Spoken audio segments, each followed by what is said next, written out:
कहानी की शुरुआत होती है एक भारी भरकम चट्टान के टूटने के जोरदार धमाके से, जहां चिलचिलाती धूप में कई कैदी पत्थर तोड़ने का काम कर रहे थे। उनमें से एक का नाम था जॉन रैम्बो। अचानक गार्ड्स ने उसे काम रोकने को कहा क्योंकि कोई उससे मिलने आया था। असल में रैम्बो कई साल पहले स्पेशल फोर्सेस में हुआ करता था। खैर, अब उसने अपनी कुल्हाड़ी नीचे रखी और एक गार्ड के साथ दरवाजे तक पहुंचा। वहां पर एक जाना माना चेहरा दिखाई दिया। इस आदमी का नाम था कर्नल ट्रॉटमैन। दरअसल रैम्बो वियतनाम के युद्ध में कर्नल ट्रॉटमैन के साथ था, पर बाद में उसने खुद को पुलिस के हवाले कर दिया ताकि उसे फांसी की सजा ना हो। और उसी समय से ट्रॉटमैन अपने इस काबिल फौजी रैम्बो को जेल से निकालने में जुटा हुआ था। अब उसने गार्ड से कहा कि उन्हें अकेले में बात करनी है और फिर रैम्बो को बताया कि सरकार को एक बार फिर उसकी मदद की जरूरत है। दरअसल वियतनाम के अंदर अभी भी कई अमेरिकी फौजियों को बंदी बना रखा था। वो सब उसी कैंप में कैद थे जहां से एक बार रैम्बो भाग निकला था। उस कैंप के आसपास के जंगली इलाके को रैम्बो से बेहतर कोई नहीं जानता था। कर्नल ट्रॉटमैन को विश्वास था कि सिर्फ वही इस मिशन को पूरा कर सकता है। कर्नल चाहता था कि रैम्बो दुश्मनों के इलाके में घुसकर ये पता लगाए कि उनके कितने आदमी जिंदा बचे हैं। खैर, रैम्बो ने इस पर कोई जवाब नहीं दिया क्योंकि अब उसे अमेरिकी सरकार पर बिल्कुल भरोसा नहीं था और ना ही वो उस जगह पर वापस जाना चाहता था जहां उस पर इतने अत्याचार किए गए थे। लेकिन अगर वो इस जेल में रहा तो भी उसे 5 साल और मजदूरी करनी होगी। ट्रॉटमैन जानता था कि रैम्बो को क्या चाहिए, इसीलिए उसने रैम्बो से वादा किया कि अगर वो इस मिशन से जिंदा वापस लौट आया तो उसे प्रेसिडेंट के कहने पर फिर से फौज में भर्ती कर लिया जाएगा। ये बात सुनकर रैम्बो ने थोड़ा सोच विचार किया। अब उसकी जिंदगी का कोई खास मकसद बचा नहीं था, ना उसका कोई दोस्त था ना कोई परिवार। तो ऐसा इंसान आजाद होकर भी क्या करेगा। मगर उस घने जंगल में अत्याचारी दुश्मनों के बीच फंसे उन बेगुनाह फौजियों की जान बचाने से शायद उसकी जिंदगी को कोई राह मिल जाए। आखिरकार रैम्बो इस मिशन के लिए राजी हो गया। फिर जल्द ही रैम्बो को एक हेलीकॉप्टर के जरिए थाईलैंड में मौजूद यूएस बेस पर पहुंचाया गया। तब हेलीपैड पर उसकी मुलाकात एरिक्सन नाम के एक लड़के से हुई, जिसने कहा कि वो रैम्बो के साथ काम करके बेहद खुश है। इसके बाद वो अंदर गए तो वो कर्नल ट्रॉटमैन और मार्शल मर्डक से मिले। तब मर्डक रैम्बो का रिकॉर्ड और मेडल्स देखकर काफी इंप्रेस हुआ, पर पिछली बार पुलिस के साथ हुए कारनामे के बाद क्या वो उनके ऑर्डर्स मान पाएगा। ये पुलिस के साथ वाले कारनामे वाली बात पिछली मूवी में थी, उसे भी हमने एक्सप्लेन किया है, लिंक डिस्क्रिप्शन में मिल जाएगा, वीडियो के बाद देख लेना। खैर, फिर मर्डक ने कहा कि वो भी वियतनाम युद्ध का हिस्सा था। उसने अपनी बटालियन का नंबर बताया और कहा कि उसके कई जांबाज सिपाही इस युद्ध में शहीद हो गए। खैर, सूत्रों के मुताबिक अब भी 2500 सिपाही लापता थे और उनके परिवार ये सवाल पूछने में लगे हुए थे कि वो जिंदा हैं या नहीं। मर्डक ने कहा कि रैम्बो का मिशन है दुश्मनों के बेस में घुसकर सबूत के तौर पर अमेरिकी फौजियों की तस्वीरें खींच कर लाना। मर्डक ने उसे किसी भी तरह की लड़ाई करने से सख्त मना कर दिया। अगर उन्हें वियतनाम पर हमला करना है तो उन्हें ये साबित करना होगा कि उनके सिपाहियों को गैर कानूनी तरीके से बंदी बनाया गया है। अगर रैम्बो सबूत लाने में कामयाब रहा तो कर्नल ट्रॉटमैन की टीम को कैदियों को रिहा करवाने के लिए भेज दिया जाएगा। मगर सिर्फ अपना मिशन पूरा करके कैदियों को वहीं छोड़ कर आने के लिए रैम्बो का दिल नहीं मान रहा था। हालांकि रैम्बो शांत रहा, पर उसके अंदर की जंग की आग जल चुकी थी। खैर, फिर ट्रॉटमैन ने उसे सारा प्लान समझाया। सबसे पहले रैम्बो दुश्मनों के इलाके में पैराशूट से घुसेगा। इस बार उसे पहले के मुकाबले ज्यादा औजार और हथियार दिए जाएंगे। कर्नल ने उसे इनका इस्तेमाल करने की सलाह दी क्योंकि इस बार वो अकेला मिशन पर जा रहा था। इसके बाद रैम्बो को ऑपरेशंस कमांड सेंटर दिखाया गया, जो बेहद आधुनिक मशीन से भरा हुआ था, जिससे उसके हर कदम को ट्रैक किया जाएगा। इसके अलावा वियतनाम में कोबा नाम की एक लड़की इस मिशन में उसका साथ देगी। मर्डक ने उसे भरोसा दिया कि सब कुछ आसानी से हो जाएगा, मगर रैम्बो को इस पर ज्यादा यकीन नहीं हुआ। रैम्बो ने कहा कि वियतनाम में सुरक्षा जैसी कोई चीज नहीं है। ये सुनकर मर्डक थोड़ा घबरा गया और उसने ट्रॉटमैन को अपने पास बुलाया, पर ट्रॉटमैन ने उसे विश्वास दिलाया कि रैम्बो वियतनाम युद्ध का सबसे जांबाज फौजी है और वही इस मिशन को पूरा कर सकता है, कोई और नहीं। वो अकेला पूरी पलटन पर भारी पड़ने की ताकत रखता है और जरूरत पड़ने पर वो अपनी जान की बाजी लगाने से पीछे नहीं हटेगा।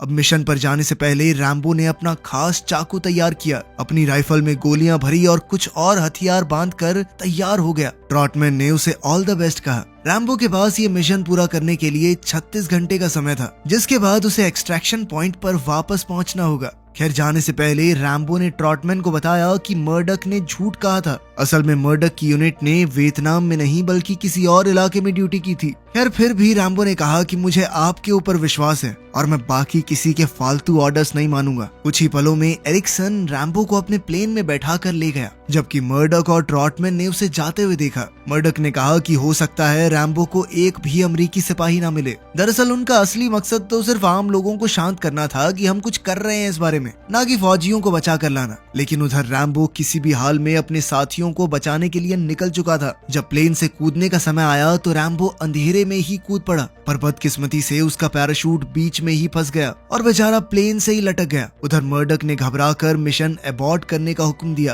पर रैम्बो ने चाकू से अपनी रस्सी काट डाली, जिससे उसका भारी भरकम बैग सीधा जंगल में जा गिरा। इसके बाद वो खुद पैराशूट खोलकर अंधेरे में कूद गया। इधर मर्डक ने रैम्बो को ढूंढकर वापस लाने को कहा, लेकिन ट्रॉटमैन ने कहा कि उन्हें एक्सट्रैक्शन पॉइंट पर रैम्बो का इंतजार करना चाहिए, वही बेहतर होगा। वहीं दूसरी ओर रैम्बो जैसे तैसे जमीन पर उतर चुका था और अब वो अपने रास्ते पर आगे बढ़ा। उसके पास हथियार कम थे, पर उसके अंदर का जज्बा कम नहीं हुआ। उसके पास कुछ चाकू और तीर कमान थे, जिनके सहारे वो धीरे धीरे दुश्मनों के इलाके में घुस रहा था। रैम्बो इस घने जंगल में जहरीले सांपों और बाकी मुश्किलों का सामना करते हुए एक मंदिर में पहुंचा। उसी समय उसकी नजर एक वियतनामी टोपी पर पड़ी। अब वो धीरे धीरे उसकी ओर बढ़ा और पीछे से उस इंसान को पकड़ लिया, मगर ये कोई और नहीं बल्कि कोबा थी, जो इस मिशन में उसका साथ देने वाली थी। कोबा उसे अपने साथ नदी किनारे ले गई और बताया कि अमेरिकी कैदियों का कैंप काफी समय से खाली है, लेकिन अब भी उनके पास एक प्लान था। वो दोनों कुछ समुद्री डाकुओं के अड्डे पर पहुंचे। वो यहाँ छुपकर वियतनामी फौजियों से बच सकते थे। हालांकि यहाँ भी उन्हें थोड़ा खतरा तो था, पर डाकुओं को पैसे देने के बाद वो दोनों उनकी कश्ती में आगे निकल पड़े। रैम्बो ने डाकुओं से पूछा कि वो मिलिट्री गार्ड से कैसे बचते हैं, तो डाकुओं के सरदार ने उन्हें हंसते हुए एक रशियन रॉकेट लॉन्चर दिखाया। फिर रास्ते में कोबा ने रैम्बो से पूछा कि आखिर वो वियतनाम में वापस क्यों आया है। रैम्बो ने कहा कि अमेरिका वापस जाने के बाद उसे एहसास हुआ कि उसकी जिंदगी का युद्ध अभी खत्म ही नहीं हुआ। अमेरिका में उसे अलग अलग तरह की मुश्किलों का सामना करना पड़ा, मगर युद्ध के दौरान उसे ऐसा लगा मानो वो उड़ रहा हो। फिर कोबा ने बताया कि अपने पिता के बाद वो उनकी जगह इंटेलिजेंस टीम में शामिल हुई, मगर अब वो चारों ओर मौत का मंजर देखकर थक चुकी है और बस अमेरिका जाकर शांति से जिंदगी बिताने के सपने देखती है। फिर उसने अपने लकी नेकलेस को छुआ तो रैम्बो ने उसे अपना खास चाकू दिखाकर बताया कि यही मेरा लकी चार्म है, जब तक ये मेरे पास होगा कोई मार नहीं सकता मुझे। वहीं दूसरी ओर हम देखते हैं कि ट्रॉटमैन अपने आदमियों को एक्सट्रैक्शन पॉइंट पर भेजना चाहता था, क्योंकि उसे यकीन था रैम्बो वहां जरूर आएगा। लेकिन मर्डक ने इसके लिए इनकार कर दिया, क्योंकि उसे रैम्बो की जान की कोई परवाह नहीं थी। मगर ट्रॉटमैन के बार बार जोर देने पर आखिरकार उसने इजाजत दे दी। उधर रात के अंधेरे में रैम्बो और कोबू दुश्मनों के कैंप तक आ पहुंचे थे। चारों ओर सन्नाटा था और जैसे ही वो थोड़ा आगे बढ़े तो उन्हें एक औरत दिखाई दी, जो गार्ड्स का मन बहलाने आई थी। अब रैम्बो भी अपना तीर कमान कसकर कैंप में घुसने को तैयार हो गया। कोबो ने उसे रोकने की कोशिश की, क्योंकि उसे यही बताया गया था कि रैम्बो यहाँ सिर्फ तस्वीरें लेने आया है। मगर रैम्बो को किसी के ऑर्डर्स की कोई परवाह नहीं थी। उसने बड़ी ही चालाकी से तारें काट डाली और झोपड़ियों की परछाई में छिप गया। उसे कैंप एकदम खाली लग रहा था, इसीलिए वो तेजी से आगे बढ़ता रहा। फिर वो एक छोटी सी नदी पार करने के बाद एक बिल्डिंग के पास पहुंचा तो उसे किसी के दर्द से करहाने की आवाज सुनाई दी। उसने अंदर झांक कर देखा तो उसे अमेरिकन फौजी दिखाई दिए, जो भूख और प्यास से मरने की हालत में थे। इस बेहद गंदे कमरे में चूहे घूम रहे थे। तभी कमरे के बाहर रैम्बो को बैंक्स नाम का एक सिपाही मिला, जिसे एक पेड़ से बांध कर रखा गया था। तो रैम्बो ने फटाफट उसकी रस्सियां खोल दी। फिर वो दोनों गार्ड से छिपते हुए आगे बढ़े, पर अचानक एक वियतनामी फौजी उनके सामने आ गया। रैम्बो ने उसी पल उसके पेट में चाकू घोंपकर उसकी जान ले ली। फिर दूसरे गार्ड ने फ्लैश लाइट जलाई तो रैम्बो ने तीर चलाकर उसे भी मार डाला। इधर एक सिपाही ने कोबा को देख लिया और वो पकड़ी जाने ही वाली थी कि ऐन वक्त पर रैम्बो ने उसे भी ऊपर पहुंचा दिया। अब रैम्बो, कोबू और बैंक्स एक साथ कैंप से बाहर निकले, पर रैम्बो ने बाकी कैदियों को बचाने के लिए लौटने का इरादा कर लिया था। फिर अगली सुबह वियतनामी फौजियों को अपने साथियों की लाशें मिली, तो वो भगौड़ों को ढूंढने के लिए चारों ओर फैल गए। इधर बैंक्स के शरीर में इतनी ताकत नहीं थी कि वो आगे बढ़ सके, इसीलिए वो एक जगह पर रुक गया। बैंक्स ने उसे बताया कि वो बिल्कुल सही वक्त पर कैंप पर पहुंचा था, क्योंकि सभी कैदियों को लगातार एक जगह से दूसरी जगह भेजा जाता है। और उनसे कड़ी मजदूरी करवाई जाती है। जब रैम्बो ने उसे बताया कि युद्ध को खत्म हुए 10 साल बीत चुके हैं तो बैंक्स बेचारा सुन्न पड़ गया।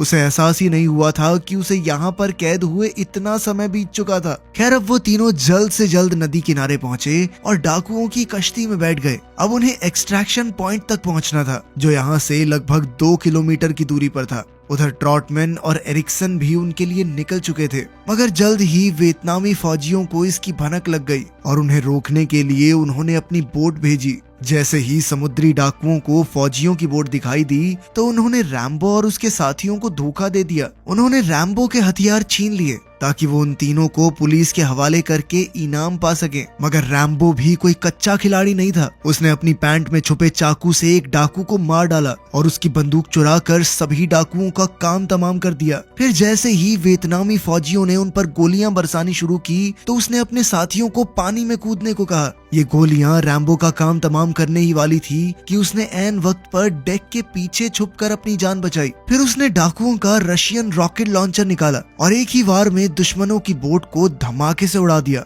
मगर आग लगने के बाद भी वो बोट तेजी से रैम्बो की बोट की तरफ बढ़ रही थी। उसी समय बचे हुए डाकू ने एक रस्सी से रैम्बो का गला घोंट दिया, लेकिन रैम्बो ने चाकू से रस्सी काट कर अपनी जान बचाई और बोट के टकराने से 2 सेकंड पहले पानी में कूद गया। आखिरकार वो किनारे पर जा पहुंचा जहां उसके बाकी साथी उसका इंतजार कर रहे थे। फिर वो जंगल के रास्ते से एक्सट्रैक्शन पॉइंट की ओर बढ़ गए तो रास्ते में रैम्बो ने कोबा को अलविदा कह दिया। कोबा ने उसे वापस जाने से मना किया, मगर तभी वियतनामी फौजियों ने उन्हें खेतों में देख लिया। उसी पल उन पर धुआंधार गोलीबारी शुरू हो गई, मगर रैम्बो जैसे तैसे बैंक्स को बचाकर सुरक्षित जगह पर ले आया। तभी एरिक्सन और ट्रॉटमैन ने अपने हेलीकॉप्टर से उन्हें देख लिया। इधर रैम्बो ने भी बैंक्स के साथ आगे बढ़ते हुए उनकी ओर इशारा किया। वहीं कमांड सेंटर में मर्डॉक को खबर मिली कि रैम्बो एक अमेरिकी कैदी को जिंदा बाहर ले आया है। ये सुनते ही मर्डॉक को मानो सांप सूंघ गया और उसने सबको बाहर भेजकर कमरा बंद कर दिया। फिर उसने एरिक्सन को फोन किया और तुरंत मिशन को बंद करके बेस पर वापस लौटने को कहा। ट्रॉटमैन ने कहा भी कि वो ऐसा हरगिज नहीं कर सकते, पर तभी मर्डॉक के सिपाहियों ने उस पर बंदूकें तान दी। अब उन्हें ना चाहते हुए भी रैम्बो को वहीं छोड़कर हेलीकॉप्टर वापस ले जाना पड़ा। इधर जमीन पर रैम्बो को दुश्मनों ने चारों ओर से घेर लिया। जब उसने हेलीकॉप्टर को इतने करीब आकर भी मुड़ते हुए देखा तो उसके पैरों तले जमीन खिसक गई। उसके पास कोई हथियार भी नहीं बचे थे, इसलिए दुश्मनों ने कुछ ही पलों में रैम्बो और बैंक्स को बंदी बना लिया। उधर कोबा भी जंगल में छुपकर ये सब देख रही थी। उधर जब ट्रॉटमैन वापस बेस पर पहुंचा तो उसने मर्डॉक को गद्दार कहकर उस पर खूब गुस्सा किया, मगर मर्डॉक को इससे कोई फर्क नहीं पड़ा। उसने कबूल किया कि ये मिशन शुरुआत से ही एक नाटक था। असल में सरकार को अपने फौजियों को जिंदा वापस लाने में कोई दिलचस्पी नहीं थी, बल्कि वो तो सिर्फ आम जनता का मुंह बंद करवाना चाहते थे। असल में वो चाहते थे कि रैम्बो खाली हाथ ही लौट आए, मगर उसने ऑर्डर्स नहीं माने और अब वो अपनी गलतियों की सजा भुगत रहा है। खैर ट्रॉटमैन तो असली सच जानता था कि ये सब कुछ पैसे का खेल है। असल में अमेरिका ने युद्ध में हुए नुकसान की भरपाई करने से इनकार कर दिया था, इसलिए वियतनामी फौज ने अमेरिकी सिपाहियों को बंदी बनाकर रखा हुआ था। मर्डॉक ने ट्रॉटमैन को अपने सिद्धांत परे रखकर सोचने को कहा। अगर वियतनाम को पैसा मिल गया तो वो अमेरिका के दुश्मनों के साथ मिलकर उनके खिलाफ ही कोई साजिश कर सकता है। और अगर ये बात कि अमेरिकी कैदियों को इतने बुरे हाल में रखा जा रहा है ये टीवी पर आ गई तो दोबारा से लड़ाई का माहौल बन जाएगा। लेकिन ट्रॉटमैन ने उसकी एक न सुनी और उसे गाली देकर वहां से चला आया। मगर मर्डॉक ने उसे रोककर कहा कि उसे इस मिशन के बारे में भूल जाना चाहिए। अगर उसने बीच में आकर कोई गड़बड़ करने की कोशिश की तो वो बहुत बड़ी गलती कर बैठेगा। लेकिन ट्रॉटमैन ने जवाब दिया कि सबसे बड़ी गलती तो तू पहले ही कर चुका है। क्या मतलब? क्या गलती कर चुका हूँ? रैम्बो है तेरी गलती, सबसे बड़ी गलती। वहीं दूसरी तरफ हम देखते हैं कि रैम्बो को गंदे नाले में डुबाकर उस पर अत्याचार किए जा रहे थे। उसके शरीर पर कीड़े रेंग रहे थे और उसकी बाजुएं लोहे की जंजीरों से बंधी हुई थी। उधर बैंक्स को बाकी कैदियों के साथ एक पिंजरे में बंद कर दिया गया था। जल्द ही एक सोवियत हेलीकॉप्टर इस कैंप में पहुंचा जिसमें लेफ्टिनेंट कर्नल पोडोव्स्की थे। उसने रैम्बो को नाले से बाहर निकालकर पूछताछ के लिए लाने का हुक्म दिया, लेकिन इतना दर्द सहने के बाद भी रैम्बो अब तक चुप था। फिर पोडोव्स्की ने सार्जेंट यूस को बुलाया जिसने रैम्बो के खास चाकू को जलते कोयले में डाल दिया। फिर पोडोस्की ने अच्छा ऑफिसर होने का नाटक करते हुए रैम्बो को अपने ऑफिसर्स से बात करके चेतावनी भेजने को कहा कि अगर अमेरिका ने फिर से जासूसी करने की कोशिश की तो उनके लिए अच्छा नहीं होगा। मगर रैम्बो ने बिना डरे इससे साफ इनकार कर दिया। तब यूस सामने आया और उसने रैम्बो का मुंह खुलवाने के लिए उसे बिजली के जोरदार झटके दिए, मगर रैम्बो ने फिर भी अपने मुंह से एक शब्द नहीं निकाला। फिर पोडोस्की ने अमेरिका के खुफिया मैसेजेस पढ़कर सुनाए जिसमें लिखा था ड्रैगन फ्लाई वुल्फ डेड। तब रैम्बो को एहसास हुआ कि मर्डॉक ने मिशन कैंसिल करके रैम्बो को वहीं मरने के लिए छोड़ दिया था। अब रैम्बो को फिर से बिजली के झटके दिए गए पर वो अभी भी शांत था। इसी दौरान हम देखते हैं कि कोबा गार्ड्स का मन बहलाने वाली लड़की का भेष बनाकर कैंप में आ पहुंची थी। जल्द ही उसे एक झोपड़ी में ले जाया गया जहां उसने एक सिपाही को जान से मारकर उसके हथियार चुरा लिए। उधर इंटेरोगेशन रूम में पोडोस्की रैम्बो पर दबाव बनाने के लिए बैंक्स को ले आया। फिर यूस ने गर्मा गर्म चाकू से रैम्बो के चेहरे को काटना शुरू किया। इसके बाद उसने बैंक्स की आंख के पास चाकू रख दिया ताकि रैम्बो उसे बचाने के लिए अपना मुंह खोले, पर बैंक्स ने चिल्लाकर कहा कि इनके दबाव में आने की कोई जरूरत नहीं है। मगर रैम्बो बैंक्स के साथ अत्याचार होते हुए नहीं देख सका और वो पोडोस्की की शर्तें मानने को तैयार हो गया। फिर उन्होंने रैम्बो को एक रेडियो माइक के सामने बैठाया और वो इंग्लिश में बात करने लगा। तभी कोबा को उसकी आवाज सुनाई दी और वो झोपड़ी की ओर भागी। वहीं दूसरी ओर यूएस बेस पर मर्डॉक और ट्रॉटमैन दोनों ने स्पीकर पर रैम्बो की आवाज सुनी। जब अमेरिकन फौजी ने उससे वहाँ के हालातों के बारे में पूछा तो रैम्बो ने कहा कि उसे सिर्फ मर्डॉक से बात करनी है। ऐसा कहते ही उसने माइक स्टैंड उठाकर दुश्मनों पर हमला बोल दिया। उसी समय कोबा ने भी बाहर से गोलीबारी शुरू कर दी। अंदर रैम्बो ने टॉर्चर मशीन की मदद से यूस को बुरी तरह जख्मी कर दिया और अपना चाकू उठाकर खिड़की तोड़कर बाहर आ गया। इसके बाद वो कोबा के साथ वहाँ से भाग निकला और रास्ते में जो भी दुश्मन आए कोबा ने उसे गोली से उड़ा दिया। फिर जब वो कांटे वाली तारों में पहुंचे तो रैम्बो ने कोबा को आगे जाने दिया और फिर वो दोनों भागकर जंगल में छुप गए। उन्हें ढूंढने के लिए जल्द ही ट्रक्स और हेलीकॉप्टर्स को भेजा गया, पर रैम्बो भी कोई कच्चा खिलाड़ी नहीं था। वो कोबा के साथ घने जंगलों को चीरते हुए आगे बढ़ रहा था। फिर अगली सुबह कोबा ने रैम्बो के जख्मों पर मरहम लगाई तो रैम्बो ने उसका शुक्रिया अदा किया। कोबा ने मुश्किल वक्त में उसका साथ नहीं छोड़ा, जिसके लिए वो उसे हमेशा याद रखेगा। खैर अब उसने सरहद पार करके थाईलैंड से होते हुए अमेरिका जाने का फैसला कर लिया था। कोबा ने कहा कि वो भी उसके साथ जाना चाहती है और फिर दोनों ने एक दूसरे को चूम लिया। लेकिन इससे पहले कि वो अपने सफर पर आगे बढ़ते अचानक कुछ दुश्मनों ने उन पर गोलीबारी कर दी और कोबा बुरी तरह जख्मी हो गई। रैम्बो ने गुस्से में उन पर पलटवार किया पर फिर भी एक दुश्मन बचकर भाग निकला। अब रैम्बो ने कोबा की जान बचाने की बहुत कोशिश की मगर उसने रैम्बो की बाहों में ही दम तोड़ दिया। उधर अमेरिकन बेस पर ट्रॉटमैन ने एक बार फिर से रेस्क्यू मिशन की मांग उठाई। जब मर्डॉक ने इससे इनकार कर दिया तो ट्रॉटमैन ने उसका पर्दाफाश करने की धमकी दी, मगर ये सुनकर मर्डॉक ने ट्रॉटमैन को गिरफ्तार कर लिया। वहीं दूसरी ओर जंगल में रैम्बो ने कोबा का पेंडेंट अपने गले में पहना और उसकी लाश को पेड़ों के नीचे दफना दिया। अब उसका मिशन सिर्फ कैदियों को बचाना नहीं था, बल्कि अब ये उसकी अपनी लड़ाई बन चुकी थी। वियतनामी और सोवियत फौजी अब भी उसकी खोज में जुटे हुए थे, पर रैम्बो घने पेड़ों में भूत की तरह गायब हो चुका था। उसने अपने पूरे शरीर पर मिट्टी लगाकर खुद एक एक करके फौजियों को मारना शुरू किया। सिर्फ अपने चाकू और तीर कमान के सहारे वो चुपचाप दुश्मनों का खात्मा कर रहा था। वो दुश्मनों को अपने जाल में फंसाता और फिर वहां आग लगाकर फौजियों की पूरी टुकड़ी ही खत्म कर देता। आखिरकार उसने वो आदमी भी ढूंढ निकाला जिसने कोबा की जान ली थी। रैम्बो ने अपने एक ही तीर से उस आदमी के चीथड़े उड़ा दिए।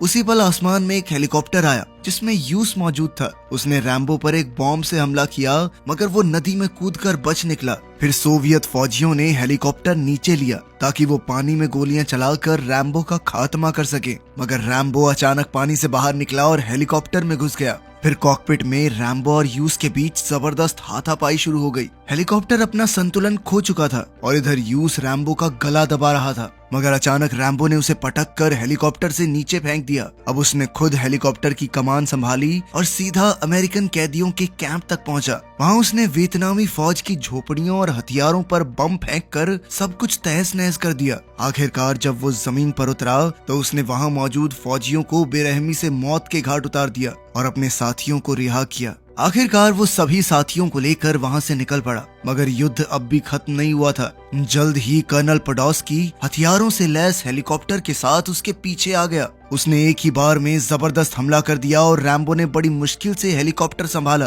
ताकि वो पास के गांव में क्रैश न हो। खैर, हमले की वजह से अब उसका हेलीकॉप्टर ज्यादा दूर तक नहीं जा सकता था और उसने पास ही के एक तालाब में लैंडिंग की। पोडोस्की ने धीरे धीरे करीब आकर देखा कि रैम्बो हेलीकॉप्टर में बेहोश पड़ा था। आखिरकार पोडोस्की उसका काम तमाम करने को तैयार हो गया, मगर ऐन वक्त पर रैम्बो ने उठकर उस पर रॉकेट लॉन्चर से हमला कर दिया। ऐसा करते ही पोडोस्की का हेलीकॉप्टर आग का गोला बनकर टुकड़े टुकड़े हो गया। अब रैम्बो ने अपने हेलीकॉप्टर को वापस बेस की ओर घुमाया और रेडियो पर अमेरिकी फौज से मदद मांगी। जैसे ही मर्डॉक ने कमांड सेंटर में उसकी आवाज सुनी तो वो घबरा कर वहां से भाग निकला। उसी पर ट्रॉटमैन ने अपने आदमियों को जख्मियों की देखभाल के लिए तैयार किया। कुछ ही पलों में रैम्बो ने हेलीकॉप्टर लैंड किया और फिर बिना एक भी पल गवाए उसने अपनी M60 मशीन गन उठाई और सीधा चल पड़ा। रास्ते में एरिक्सन और ट्रॉटमैन मिले, मगर किसी ने उसे रोका नहीं। अब रैम्बो ने ऑपरेशन रूम्स में जाकर धुआंधार गोलियां बरसा दी, जिससे कंप्यूटर्स और कंट्रोल पैनल बर्बाद हो गए।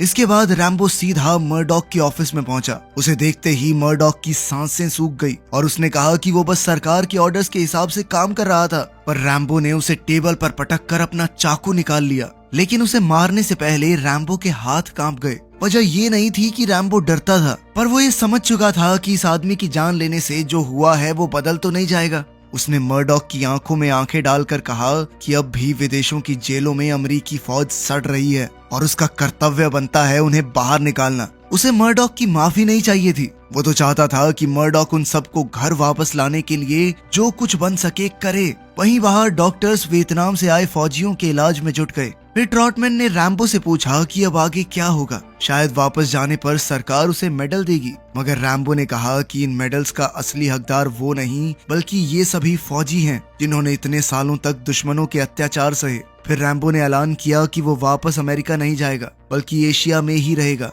ट्रॉटमैन ने उसे वापस चलने को कहा, पर रैम्बो अपने रास्ते पर निकल गया क्योंकि अमेरिका में अब भी उसके लिए कुछ नहीं था। जब वियतनाम में उसके साथी मारे गए तो उसके अंदर का भी एक हिस्सा मर गया था। ट्रॉटमैन ने पूछा कि क्या उसे अपने देश से नफरत हो गई है, पर रैम्बो ने जवाब दिया कि उसके दिल में अब भी देश के लिए सिर्फ प्यार है और वो देश के लिए जान भी दे सकता है, पर ये रास्ता सिर्फ एक तरफा है जहाँ दर्द के सिवा और कुछ नहीं मिलता। इतना कहकर रैम्बो अपने रास्ते पर निकल गया। इस मूवी का पिछला पार्ट भी मैंने एक्सप्लेन किया हुआ है, लिंक डिस्क्रिप्शन में मिल जाएगा, देखना है तो देख लो। मिलते हैं अगली वीडियो में।